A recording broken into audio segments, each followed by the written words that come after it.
G'day, welcome. If you're watching on Sidekick TV in the group, welcome to the group, and of course we'll be on YouTube as well. So please do take a look out for the channel and like and subscribe us there as well. Look, today we've got Scott Wilson back with us from Digital Influence. Hey, Rick. G'day, good to have you back. We last had Scott in a video with us during lockdown, so I'm a lot happier being in these surroundings doing a video. And there's been an evolution as well over this period of time. And the reason I wanted to do this video with Scott today is because we want to cover off the topic of niching. Now, I used the word niching when I was because I was trying to find the verb for working in a niche, and it turns out that's the actual word. And so, yeah, it's a really powerful thing. And Scott and I were just sharing some stories of our own experiences with this. But look, Scott, without any further ado, while we're talking to business owners here, and we're talking about the power of niching, why do you think businesses should be so bold as to, go after a niche like? Yeah, I guess, from my own experience and going from, being having an agency that's quite broad, targeting a lot of different business owners, to now having a number of products that target specific business owners. I guess the easiest thing for us and what we've seen is the ability to target, to talk to have a conversation with becomes a lot easier when you really understand the problems that you solve and the solutions that you provide for those particular people. So your messaging becomes a lot easier, becomes a lot more relevant to people, and your advertising becomes a lot more effective because you can actually reach the people that you are wanting to talk to a lot easier, rather than going very broad. I think that's probably the beautiful thing about niching, and really from a marketing perspective, it's been, a great way for us to have better conversations. Yeah, and it's always relevant. Yeah, and I think it is a scary thing. I know, and I definitely know from running a number of businesses now, especially in New Zealand. We think our market's not that big, but to some degree, we have got global markets now as well, which, that's the markets that we play in.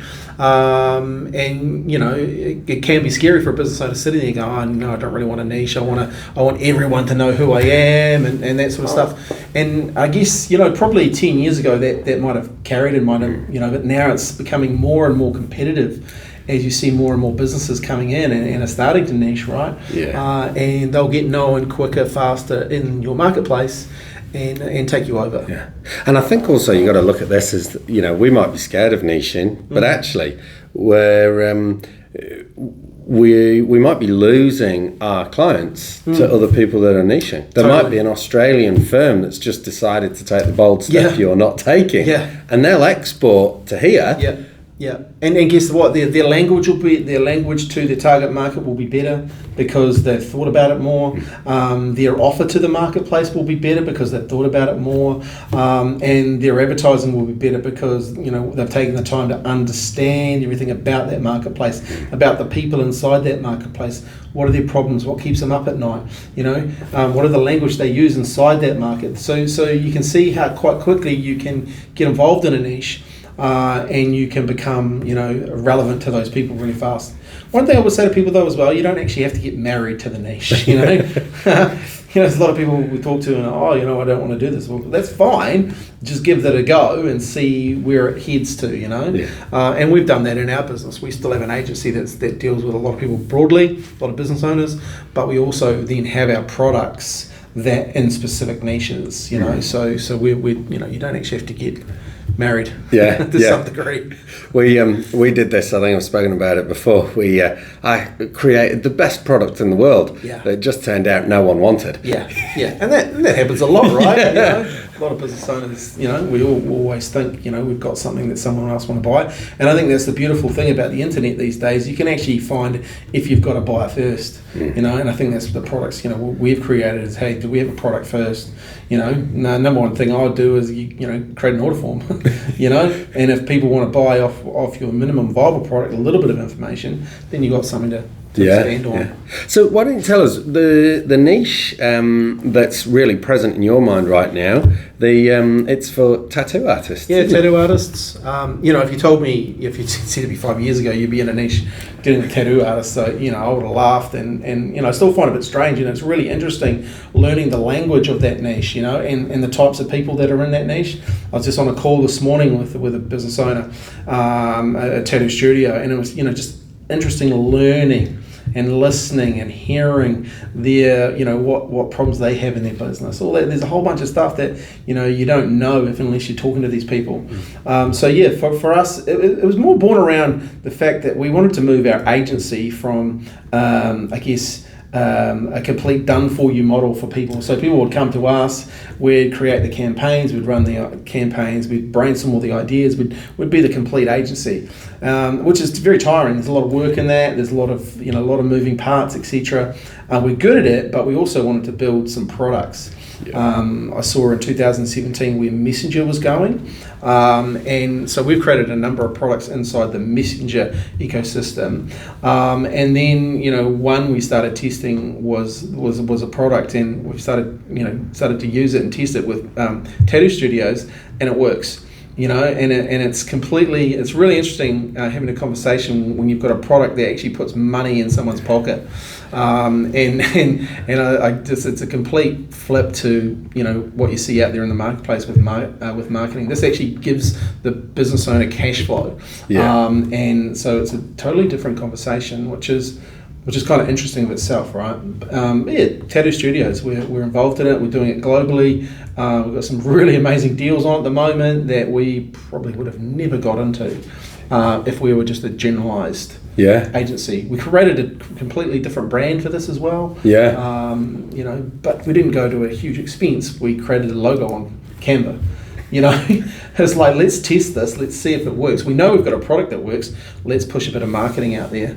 And the beautiful thing is we can target people. And it sounds to me that it's if say Tattoo Studio X was going, we need more clients, do I go to a marketing agency that's going to have to learn what we do, how we do it, where we do it, and then hopefully they'll be able to promote us and hopefully we'll get clients from it? Or, hang on, these guys do this, they've got messenger bots, and it's just delivering cash. Well, I want results, so I'm just going to go for that one. Well, one of the interesting things here, Rick, is that we've actually created a partnership with a Sydney and UK-based social media company that was dealing with tattoo studios. And they're just like an agency like us, but they couldn't get, they were putting out the nice fluffy content and stuff, but they couldn't actually turn it into dollars. And so we've done a deal with him where they can run our system, and we'll white label it to them. We'll own the system, they'll lease it off us, but then we can go out there, because we don't want to do the other stuff, right? We don't want to be doing all the posting and the social media and editing the videos. We just want to run our system that we know that works. So it's been really cool, even just being able to niche from that perspective. We don't actually have to do a lot of the stuff we don't want to do anymore. And we can just do the pit we're good at, and get paid really well for it. That's the other thing with a niche, isn't it? As soon as you know who your niche is, you know who else services that niche. Oh, great, let's go knock on their door. And your brain, interestingly, will come up with different scenarios or give you different opportunities. And it's really, because we're targeting specifically tattoo studios, our messaging is on point with those tattoo studios. And the more we learn, like on the call this morning, I learned some more stuff about tattoo studios. So this afternoon we're creating another ad using some of that language, because I know that was a frustration. I know, and so we're learning all the time how to sharpen and how to get better at that, which is, you just don't have those learnings that fast if you're doing it kind of broadly. If you're a generalist. So you say the barrier to entry is pretty low with doing this, and you've spoken of a logo on Canva. But what do you think our business needs if it's going to go and niche? I guess you need to look at the problem that you solve and who you really solve it for. And is there some common things or common themes inside what you're doing coming across? I remember back in the day when I was writing a lot of sales copy, I was writing a lot for property people, so I became quite good at writing for property investors, targeting more investors. So it's just looking at what you're currently doing and going, is there some themes here? Is there some people that I really like helping that I kind of have an unfair advantage with? Is there a bunch of people here that, I actually like doing business with, I'm good at it, and I get them some sort of results? And maybe it's about looking at that and going, actually, there's a group of people here that, hey, we get some really good results for. And maybe it's looking, okay, well, what would it look like if we created a business around this, and just start off, like create something, put it together and see, and then it's about going and talking to those people, and I'm really a big believer in this. You have to talk to those people, you have to find out, do they have this problem and do they want to solve it? Yeah. More importantly. And will they part with their cash to solve?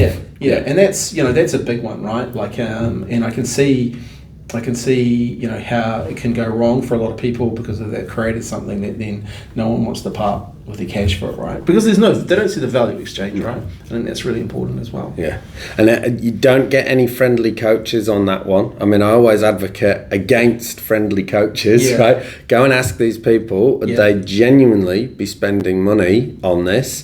And like you said, put an order form in front of them. Yeah. Well, we're building it, so you're buying it.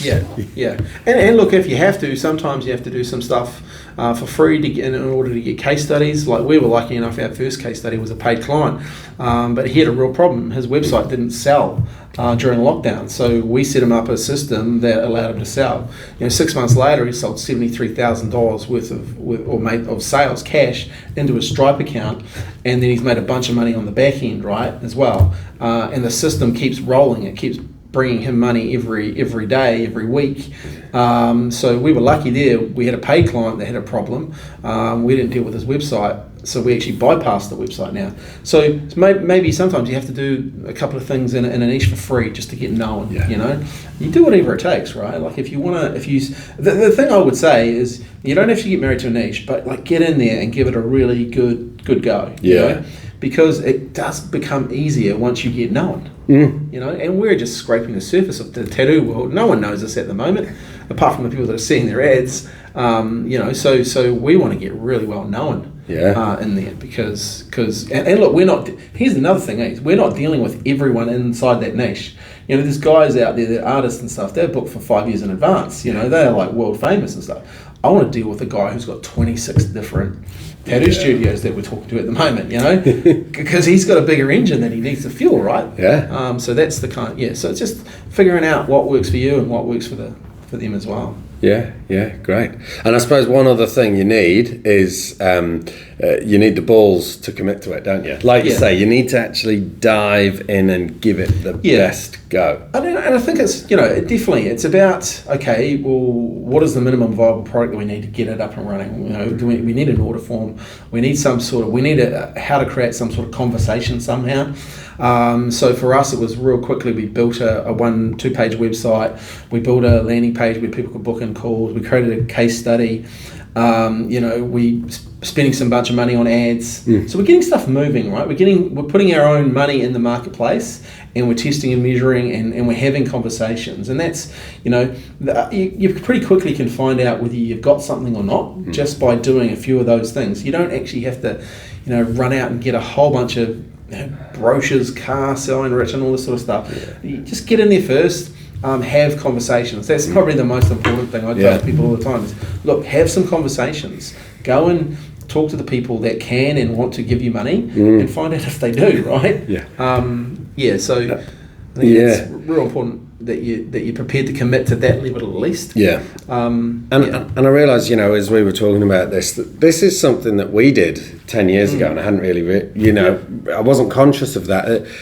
10 years ago, 10 and a half years ago now, when I joined the team, the world in New Zealand was on MYOB or QuickBooks or MoneyWorks or what have you, a myriad of different systems.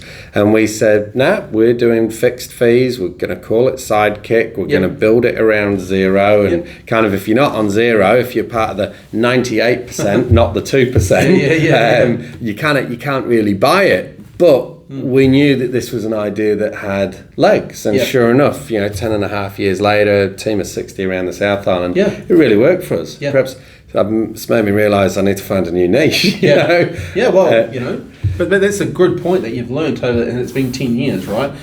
You saw, and it's another good opportunity though, which you saw, is you rode a trend, and I think what are the trends happening inside your business that you could ride, and I think that's a really good thing to look at as a business owner too. What are some of those trends that you could create into that niche, because that's where the Xero thing was a real trend, right? Like it was, and so you ride that. Okay, what's happening now, And do you reckon any business can do this, right? I'm Joe Blogg's builder, okay? Yeah. Can I go find that niche for me? Well, you're already starting to see, builders in niches. I have a good mate who's in a niche, and he's in his particular high end. And it's interesting. Like during the lockdown or the COVID and the earthquake boom, he stuck to his niche. And now he reaps the value of that because he's known in that niche. And people ask him to quote. Because he's known in that niche. He's not I've done it all for you kind of builder, right? He's stuck in his niche, But now you're starting to see the emergence of tiny house, the guys that are doing, for Airbnb and sort of stuff. You can become known in those niches. So you could probably do it in every niche. It just takes a bit of thinking, like a bit of strategizing and understanding. One of the good questions to ask yourself is, or there's two really, is where can you win? And where do you have the unfair advantage?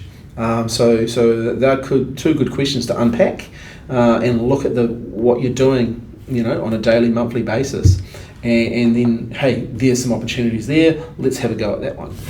And it can create another revenue stream for you as well, and really quickly. That's what I've been really, really interested in, how quickly another revenue stream can open up, and you can see it, how quickly it can grow. And also how quickly it can grow because you've got partners. It's one of the big things I always look for in a business. How do I hunt for partners, not prospects? And so I can definitely see how that can really help you grow a business when you're in a niche. Because here's the thing, we already had a chat briefly before Christmas, and I said about this tattoo thing, and you already knew someone who was a tattoo supplier to the tattoo artist, right? If I just said, hey, I was starting this brand new digital agency, you would have just gone, yeah, great. Your brain didn't go, oh, digital agency, all right, let's go talk to my clients. I went, hey, I'm doing this tattoo thing. You went straight away, boom, we need to talk to this guy, right? And that's the power of the niche, that's the power of being specific. So it's worth a try. Like it's worth, and I know it can be a real mindset thing for a lot of people, but it's worth, if you're looking at your business going, hey, is there another market we could talk to, or is this where we can win? Like really unpacking that can really help you. And where do you have the unfair advantage? Because you will. Inside your business, somewhere there'll be an unfair advantage. And that's it. The next question I had was people listening to this, what do they need to change or grow in their business to be able to do it? But like you say, unpack those two things. Where do you have an unfair advantage? And what problem do you solve? Around where can you win? That's a real big thing, right? And just unpack that. And you'll see some things in there and go, wow, I didn't, And it'll generally be around the clients that you like doing business with, and why you like doing business with them, and how you get them the results. Why is it so easy for you to get them those results? The reason for us it's so easy to get the tattoo guys the results is, well, they don't touch the system. Like inside our agency, we have to talk to a lot of people every day. With this, we don't have to talk to them. We lease the system to them. They pay us a fee, and we run it. And they just get the end result, which is their Stripe account going ding, ding, ding, ding. And so they don't actually have to do anything. They have to provide us with some logos and some imagery and an offer and all that sort of stuff. But the reason it works is because they don't actually have to be involved. Yeah. They just get the byproduct of it. So and that's the only thing that people want. So anything they want, right? And then the next part of it will be, though, is educating them on the value of the second and third and fourth business transaction, right? How do they take that one transaction that we've got them and turn it into 2, 3, 4, 5, 6, and actually then how to make themselves profitable? So it's not a grab one as such. Where you serve someone once and then hope they come back. Yeah, this is teaching them actually how to grow a business on the back end, but that's another conversation for these guys. We haven't got to that yet, but we are building them some pretty significant databases, or what we say, buying customers. So we're not generating them leads, we're actually giving them people that have bought from them already in advance. Yeah.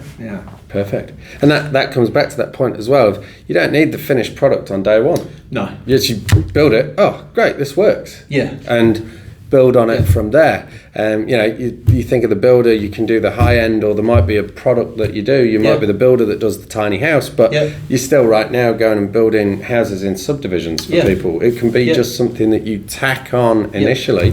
I mean, look at us, we were DJCA with this product Sidekick. Now we've got 8 Sidekick offices around the South Island. It evolved us, not the other way around. Yeah, totally. And I think if you look at some of the smart business owners, you see them starting to do it. Mike Greer's done it. There's a whole bunch of guys that have added different components to their businesses. So it's definitely worth giving it some really good thought. Because I think one of the things, I noticed this from a digital industry agency marketing sort of perspective, it's really competitive. Everyone with a computer now is my competitor, right? So how do I be different? I've been doing this a long time. How do I take the wins and what we were good at and create something where other people can't compete with us? I don't want to be in that red ocean where everyone else is. I want to be out in other markets and other oceans where there's not that many people. So if you're finding that your industry is getting more competitive, this is the time to have a look at it. You're having the same old arguments. What's your square meter rate? Depends what I'm building. Exactly. So and look, those trends as well. More and more people. 5 years ago, no one was looking for little houses. There's a whole bunch of things that are happening in the marketplace. So keep your ears open to the trends that are going on, and into the conversation that people are having. Yeah, perfect. Hey, look, we better wrap it up here because otherwise we'll lose people. Look, there's some real nuggets in there, guys. So just I really want you to watch this and really think about what you can do in your business to create that niche, create that desire for people to buy from you and not the competitor down the road. I say as I point to our competitor down the road. Thanks so much, Scott. It was a real pleasure having you back. And look, we're going to do more of these videos with Scott. So stay tuned. Thanks very much. Right. Have a good day. Cool.